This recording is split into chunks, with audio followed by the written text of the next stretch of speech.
সুখবর সুখবর সুখবর, মেলা মেলা মেলা, মনি বিস্কুট মেলা। প্রিয় এলাকাবাসী, আপনাদেরকে আন্তরিক শুভেচ্ছা। আপনারা জেনে খুশি হবেন যে এসএমসির পণ্য ও স্বাস্থ্যসেবা আপনাদের হাতের নাগালে পৌঁছে দেওয়ার জন্য 21 তারিখ রোজ রবিবার ঢ্যামসা চৌধুরীর হাট বাজারে সকাল 10টা থেকে বিকাল 4টা পর্যন্ত।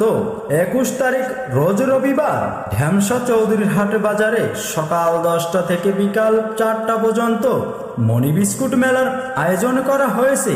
মনি বিস্কুট মেলার আয়োজন করা হয়েছে এসএমসির আর্থিক সহযোগিতায় সীমান্তিক পরিচালিত এই মেলায় মা ও শিশু এবং গর্ভবতীদের প্রাথমিক স্বাস্থ্যসেবা সহ পুরুষদেরও ডায়াবেটিক্স পরীক্ষা, প্রেসার পরিমাপ ও পরামর্শ দেওয়ার ব্যবস্থা রয়েছে। তাই আর দেরি না করে আপনার এলাকার মেলা থেকে সুলভ মূল্যে প্রাথমিক স্বাস্থ্যসেবা ও এসএমসির মনি বিস্কুট সহ অন্যান্য পণ্য নিন। সুস্থ থাকুন। ধন্যবাদ।